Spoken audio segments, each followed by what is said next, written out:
27वीं आईनी तरमीम कब, कैसे और क्या आ रही है? फैसला हो गया। क्या मौलाना फजलुर रहमान मान जाएंगे? फौजी अदालतों का क़याम नागज़ीर। अस्सलाम वालेकुम, मैं हूँ मियाँ शाहिद नदीम।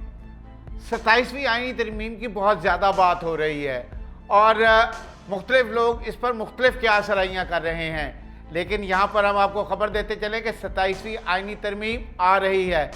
बिलावल भुट्टो और वज़ीर-ए-आज़म पाकिस्तान मियाँ शहबाज शरीफ की जो मुलाकात हुई है, उस मुलाकात में इत्तफ़ाक़ राय हुआ है।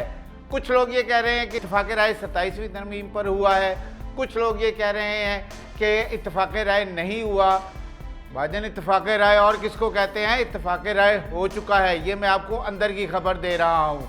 इत्तफ़ाक़ राय हो चुका है, सिर्फ अब नुकात तय किए जा रहे हैं कि मौलाना फजलुर रहमान को कैसे मनाना है, मियाँ नवाज़ शरीफ को ऑन बोर्ड कैसे लेना है, दीगर इत्तेहादी जमातों को ऑन बोर्ड कैसे लेना है, सिर्फ ये जुज़ियात तय की जा रही हैं।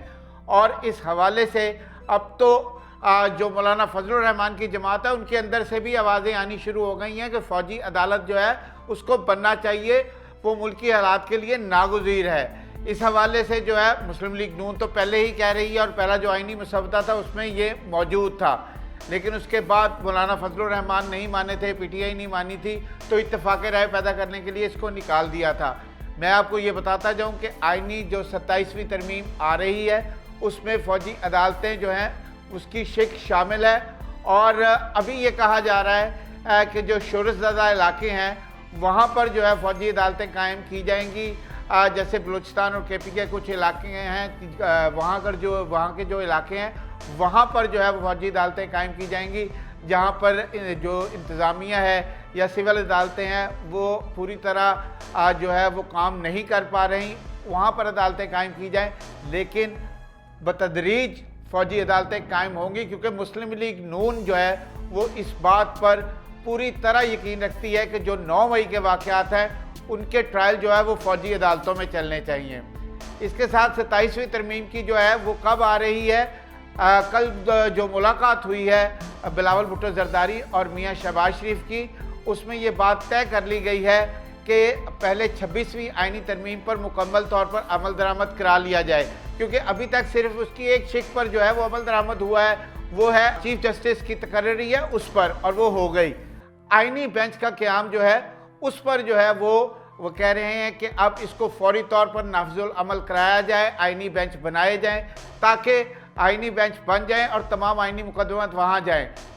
कब आएगी 27वीं आईनी तरमीम? वो दोनों ये पार्टीज़, पाकिस्तान पीपल्स पार्टी भी और पाकिस्तान मुस्लिम लीग नून भी, ये इंतज़ार कर रहे हैं कि आईनी बेंच बन जाएँ, मखसूस नशिस्तों का जो फ़ैसला है वो आ जाए। अगर मखसूस नशिस्तें जो हैं वो इत्तेहादी जमातों और पाकिस्तान मुस्लिम लीग नून हुकूमत को मिल जाती हैं तो फिर 2/3 अक्सरियत तो वैसे ही मिल गई, नहीं तो फिर मौलाना फजलुर रहमान और मियाँ नवाज़ शरीफ दोनों को इसको लूप में लेना है, तमाम इत्तेहादी जमातों को लूप में लेना है।